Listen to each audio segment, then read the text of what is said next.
Hello everyone, आज आपण बघणार आहोत मॉलिक्युलर स्पेक्ट्रोस्कोपी लेक्चर नंबर 6. तर आपण लेक्चर नंबर 6 मध्ये रोटेशनल स्पेक्ट्रोस्कोपीमधील काही न्यूमेरिकल्स आहेत ते सॉल्व्ह करूया. तर त्याच्यामध्ये आपण टाईप फर्स्ट घेऊया, कॅल्क्युलेशन ऑफ इंटरन्यूक्लियर डिस्टन्स और calculation of bond length in various types of molecules. तर याच्यामध्ये एक्झाम्पल नंबर 1 आपण घेतलेला आहे. The average spectrum between any two lines in the rotational spectrum of HI is 1280 per meter. Calculate the bond length in HI molecules. तर याच्यामध्ये given काय दिलेलं आहे? हायड्रोजन H, हायड्रोजनची व्हॅल्यू H दिलेली आहे. त्यानंतर आयोडीनची जी व्हॅल्यू आहे ती किती दिलेली आहे? 127. नायट्रोजन नाही, Avogadro's number N means Avogadro's number 6.023 into 10 raised to 23. Planck constant H is equal to 6.626 into 10 raised to minus 34 joule second. C is equal to velocity of light 3.0 into 10 raised to 8 meter per second. तर आपल्याला याच्यामध्ये काय दिलंय? Any two lines in rotational spectrum, म्हणजे rotational constant दिलेलं आहे आपल्याला. Rotational constant और Bjerrum constant, rotational constant और Bjerrum constant B is equal to किती दिलेला आहे? 1280 पर मीटर एवढा दिलेला आहे. आणि आपल्याला काय करायचं आहे? टू लाईन्स मधला रोटेशनल कॉन्स्टंट काढायचा आहे. म्हणजेच काय करावं लागेल? आपल्याला B is equal to rotational constant 1280 upon 2 is equal to 640 per metre येईल. यालाच आपण कसं लिहू शकतो? 6.40 into 10 raised to 2 per metre असं लिहू शकतो. म्हणजेच Bjerrum constant B is equal to, we know that h upon 8 pi square I C value असते. आता आपल्याला पहिल्यांदा इंटरन्यूक्लियर डिस्टन्स काढण्यासाठी फॉर्म्युला काय आपला? I is equal to mu r square हा फॉर्म्युला आहे. तर आपल्याला सुरुवातीला एनर्शिया काढावं लागेल, त्यानंतर रिड्यूस्ड मास काढावं लागेल HI मॉलिक्युलचं, त्यानंतरच आपल्याला काय काढता येणार आहे? Internuclear distance in HI molecules और bond length in HI molecules. तर सुरुवातीला आपल्याला एनर्शिया काढूया. तर inertia I is equal to H upon 8 pi square BC. फक्त आपण यांच्या पोझिशन इंटरचेंज केल्या, रोटेशनल कॉन्स्टंट अँड एनर्शियाच्या. तर I is equal to H upon 8 pi square BC.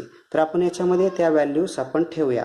तर I is equal to H ची value 6.626 into 10 raise to minus 34 in upon 8 into 3.14. पायची value 3.14 असते स्क्वेअर. बी ची व्हॅल्यू काय? 6.40 into 10 raise to 2 and velocity of light 3.0 into 10 raise to 8 metre per second. तर आपण काय करूया? हे अरेंजमेंट करूया. I इज इक्वल टू काय येईल? 6.626 upon 8 into 3.14 into 3.14 into 6.40 into 3 into, आता पॉवर बघा, 10 रेस टू मायनस 34 आहे डिवायडेड बाय 10 रेस टू 2 या ठिकाणचं, आणि 10 रेस टू 8, 10 रेस टू 2 आणि 10 रेस टू 8, 10 रेस टू 10. हे वरती गेल्यानंतर मायनस होईल, प्लसचं मायनस म्हणजे 10 रेस टू मायनस 44. म्हणजेच काय? 10 रेस टू मायनस 44 ती व्हॅल्यू येईल. म्हणजेच व्हॅल्यू कशी येईल बघा? I is equal to 6.626 upon 8 into 3.14चा square into 6.40 into 3 into 10 raise to minus 44 into 10 raise to minus 44 value आहे. तर एनर्शिया इज इक्वल टू, हा जर आपण फॅक्टर सॉल्व केला कॅल्क्युलेटरच्या साहाय्याने, आता मी डायरेक्ट व्हॅल्यू लिहितो, तुम्ही हे काय करायचं? कॅल्क्युलेटरच्या साहाय्याने हे सगळं कॅल्क्युलेशन सॉल्व करायचं. तर काय येईल? 0.00437 into 10 raise to minus 44 kg metre square.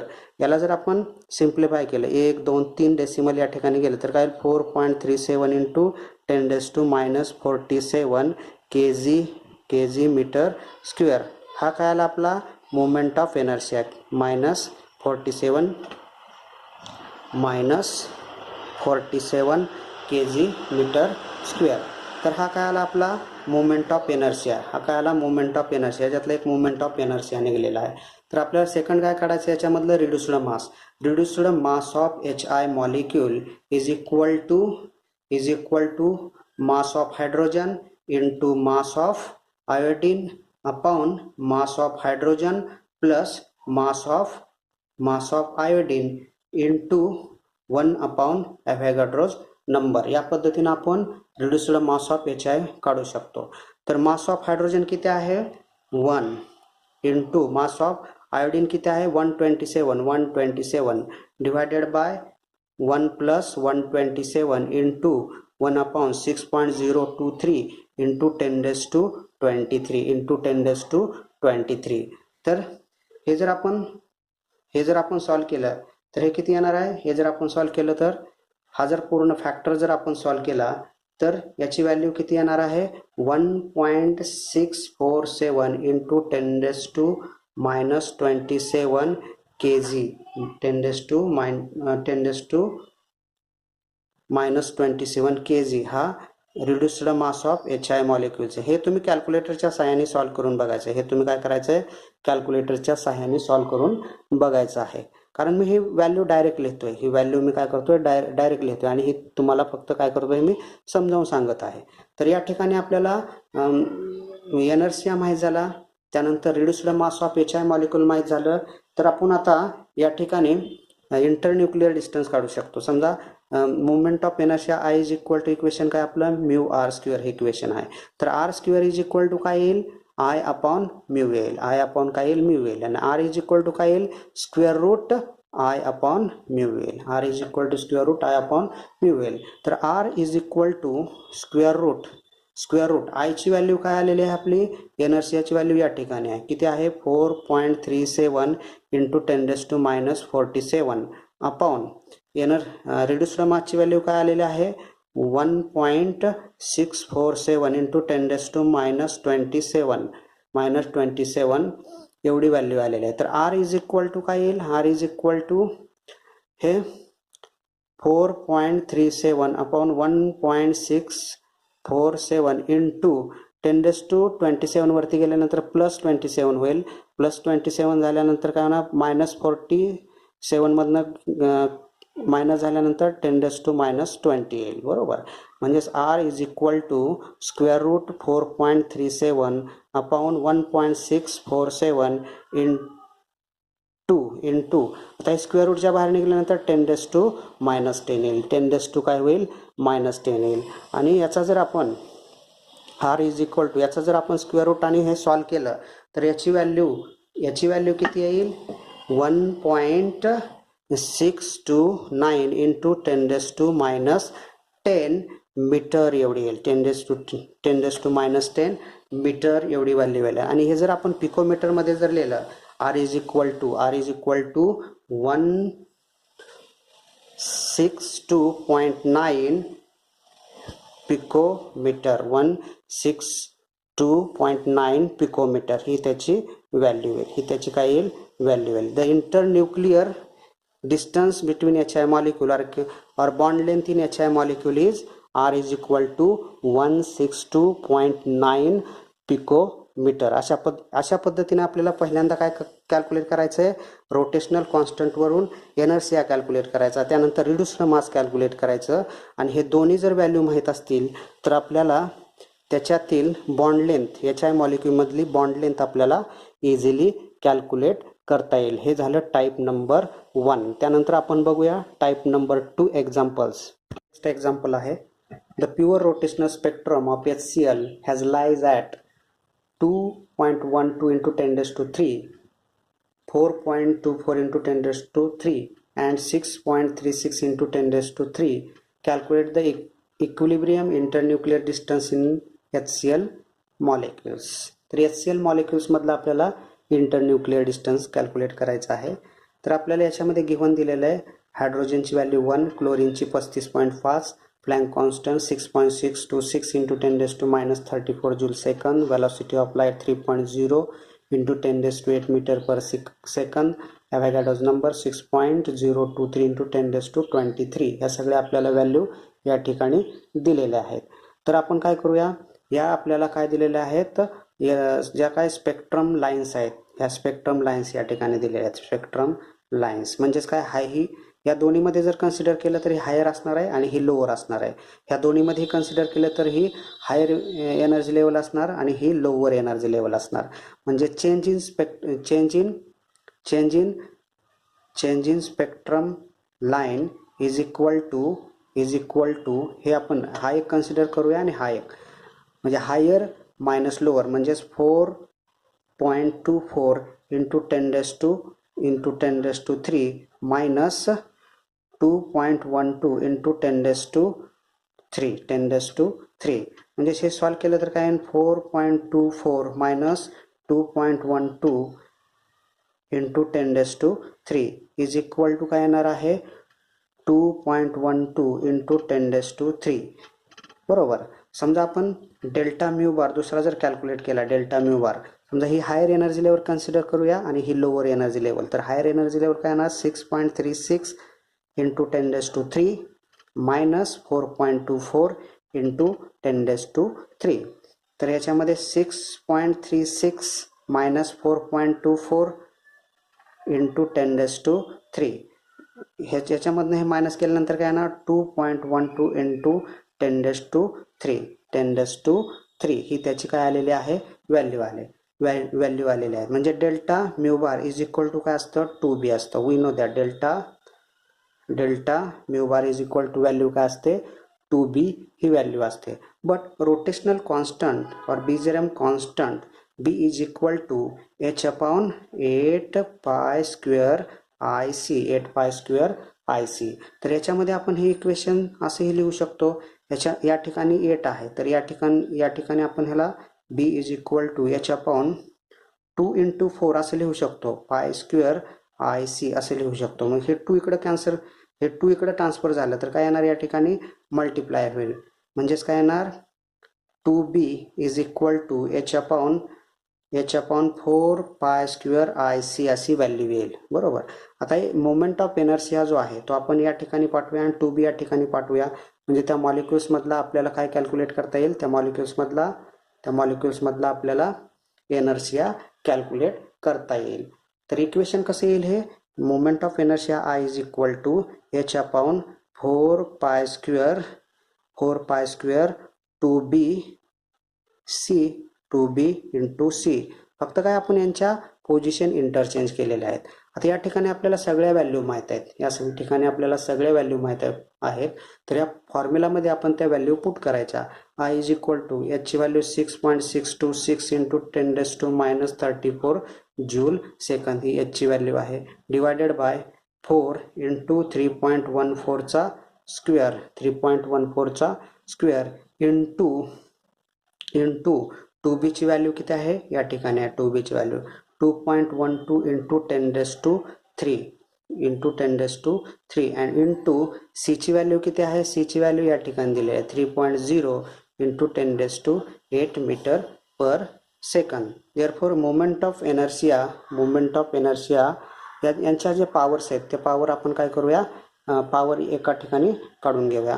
हे 6.626 upon 4 into 3.14 into 2.12 into 3 into 10⁻34 upon 10⁻³ into 10⁻8. 10⁻³ आणि 10⁻8 किती झालं 10⁻11. 10⁻11 हे वरती गेल्यानंतर काय झालं 10⁻11 आणि -34 म्हणजे 10⁻45. म्हणजे I is equal to 6.626 upon 4 into 3.14 square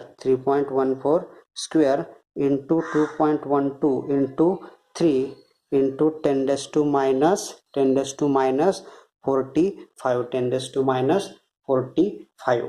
आता हा जर फॅक्टर आपण कॅल्क्युलेटरच्या सहाय्याने सॉल्व केला तर केल्यानंतर त्याची व्हॅल्यू काय येते, त्याची व्हॅल्यू 0.0264 इंटू 10⁻45 एवढी येते.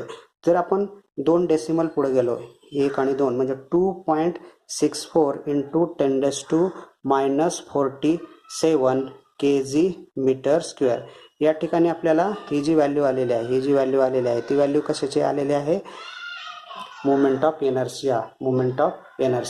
आता या ठिकाणी आपल्याला दुसरी व्हॅल्यू कॅल्क्युलेट करायची. दुसरी जी व्हॅल्यू कॅल्क्युलेट करायची ती दुसरी व्हॅल्यू कोणती कॅल्क्युलेट करायची आपल्याला? दुसरी जी व्हॅल्यू कॅल्क्युलेट करायची आहे ती reduced mass of HCl molecule. The mass of hydrogen into mass of chlorine upon mass of hydrogen plus mass of chlorine into Avogadro's number. Mass of hydrogen किती आहे? 1 आहे. 1 into 35.5 upon 1 plus 35.5 into 1 upon 6.023 into 10⁻23. तर या ठिकाणी काय येईल? 35.5 upon 36.5 into 6.022 into 10⁻23 वरती गेल्यानंतर 10⁻23. हा जर फॅक्टर आपण कॅल्क्युलेटरच्या साहाय्याने सॉल्व्ह केला तर काय येणार? 0.1615 इंटू 10⁻23. त्यानंतर 1 डेसिमल या ठिकाणी गेले 1.615 इंटू 10⁻24. हे ग्राममध्ये आलं. के जीमध्ये केलं तर काय येणार? 1.615 इंटू 10⁻27 kg. हे के जीमध्ये आलं. हे ग्राममध्ये होतं. आपल्याला किलोग्राममध्ये व्हॅल्यू घ्यायची त्याची. आता inertia, moment of inertia I is equal to काय असतं? Mu r square. Therefore r square is equal to I upon mu. आता या ठिकाणी आता आपण काय करणार आहोत? आरची value r is equal to काय येईल? R is equal to square root I upon mu. Therefore r is equal to एनर्शियाची जी व्हॅल्यू आहे ती किती आहे? 2.64 इंटू 10⁻47 एवढे आहे. Divided bye reduced mass 1.615 into 10⁻27 आहे. बरोबर. Therefore r is equal to square root 2.64 upon 1.615 into 10⁻, हे 27 वरती गेल्यानंतर plus 27 minus 47 10⁻20 r is equal to square root 2.64 upon 1.615 into हे 10⁻20 स्क्वेअर रूटच्या बाहेर आलं 10⁻10 आर इज इक्वल टू हा स्क्वेअर रूटमधला जर फॅक्टर आपण सॉल्व्ह केला तर त्याची व्हॅल्यू काय येईल? त्याची व्हॅल्यू येईल 1.278 इंटू 10⁻10 मीटर. 10⁻10 मीटर हे त्याच्यामधलं काय येईल? इंटरन्यूक्लिअर डिस्टन्स बिटवीन HI मॉलिक्युल्स. पिकोमीटरमध्ये लिहायचं म्हणलं तर काय येणार? 127.8 पिकोमीटर. 1.27.8 पिकोमीटर एवढी त्याची काय येईल? ही व्हॅल्यू येईल. नेक्स्ट एक्झाम्पल आहे the internuclear distance in carbon monoxide CO molecules 113 picometre. Calculate the rotational constant. तर याच्यामध्ये आपण टाईप 2 सेकंड कन्सिडर करूया. याच्यामध्ये आपल्याला काय काढायचं आहे? तर रोटेशनल कॉन्स्टंट और बीजेरम कॉन्स्टंट कॅल्क्युलेट करायचं आहे. तर गिव्हन व्हॅल्यू दिलेल्या आहेत. Carbon C is equal to 12, O is equal to 16, H is equal to 6.626 into 10⁻34 joule second, C is equal to 3.0 into 10⁸ meter per second आणि ॲव्होगाड्रोज number 6.023 into 10⁻23 या सगळ्या value आपल्याला दिलेल्या आहेत. तर बीजेरम कॉन्स्टंट काढण्यासाठी जो फॉर्म्युला आहे आपल्याला Bjerrum constant B is equal to H upon 8 pi square IC हा फॉर्म्युला आहे. तर याच्यामध्ये आपल्याला बीजेरम कॉन्स्टंट काढण्यासाठी Hची व्हॅल्यू माहीत आहे, एनर्शियाची व्हॅल्यू माहीत नाही आणि वेलॉसिटी ऑफ लाईट पण माहीत आहे. तर या ठिकाणी आपल्याला एनर्शिया काढण्यासाठी फॉर्म्युला आहे म्यू आर स्क्वेअर. एनर्शिया काढण्यासाठी फॉर्म्युला काय आहे? Mu r square. परंतु आपल्याला याच्यामध्ये आरची व्हॅल्यू दिलेली आहे. ही दिलेली आहे. Internuclear distance r is equal to 113.0 picometre दिलेलं आहे. तर याचं जर आपण मीटरमध्ये कन्वर्जन कसं करणार? 113 इंटू 10⁻⁻12 मीटरमध्ये त्याचं काय होईल? कन्वर्जन होईल. परंतु आपल्याला एनर्शिया जर काढायचा असेल तर त्याचा काय माहीत पाहिजे आपल्याला? रिड्यूस्ड मास माहीत पाहिजे. Reduced mass. तर reduced mass of CO molecule, carbon monoxide molecule is equal to mass of carbon into mass of oxygen upon mass of carbon plus mass of oxygen into 1/Avogadro's number is equal to 12 into 16 upon 12 plus 16 into 1/6.023 into 10 to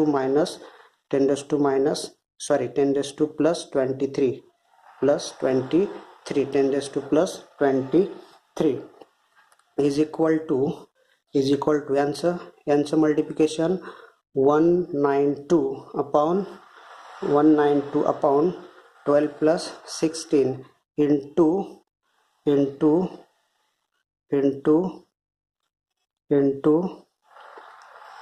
याचं addition काय येईल? 28 into याचं addition काय येईल? 28 into 6.022 to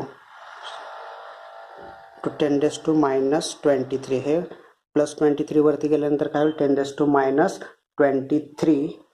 आणि हा जर factor solve केला तर हा फॅक्टर सॉल्व केल्यानंतर त्याची व्हॅल्यू येईल 1.138 इंटू 10⁻⁻23. हे ग्राममध्ये आलं. आपल्याला काय करायचं आहे? केजीमध्ये. तर 1.138 इंटू 10⁻⁻26 हे आलं केजीमध्ये. Reduced mass of CO molecule is equal to 1.138 into 10⁻⁻26 kg एवढा आलेला आहे. तर या ठिकाणी आपण एनर्शिया काढू शकतो. तर I is equal to mu r square. म्यूची व्हॅल्यू किती आहे? 1.138 इंटू 10⁻⁻26 इंटू आरची व्हॅल्यू काय आहे? आरची व्हॅल्यू या ठिकाणी दिलेली आहे. मीटरमध्ये घ्यायची ती व्हॅल्यू आपण ह्या मीटरमध्ये हे व्हॅल्यू घ्यायची आहे. 113 इंटू 10⁻⁻12 याचं काय येणार आहे? स्क्वेअर येणार आहे. बरोबर.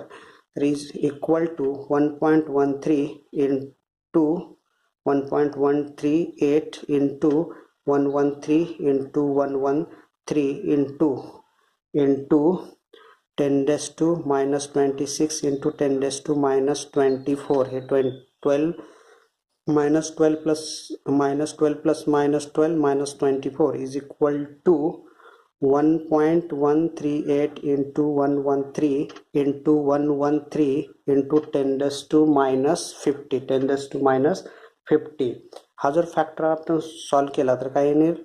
14,531.12 into 10⁻50.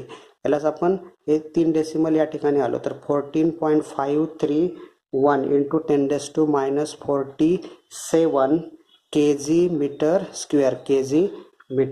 स्क्वेअर. तर या ठिकाणी आपल्याला हा फॉर्म्युला माहीत आहे रोटेशनल कॉन्स्टंटचा. या ठिकाणी एनर्शियाची व्हॅल्यू माहीत झालेली आहे. आपण बीजेरम कॉन्स्टंट इझिली कॅल्क्युलेट करू शकतो. तर Bjerrum constant B is equal to h/8 pi square IC. तर याच्यामध्ये h ची व्हॅल्यू किती आहे? 6.626 into 10⁻34. 6.626 into 10⁻34 joule second upon 8 into 3.14 square into एनर्शियाची व्हॅल्यू 14.531 इंटू 10⁻47 इंटू 3.0 इंटू 10⁸.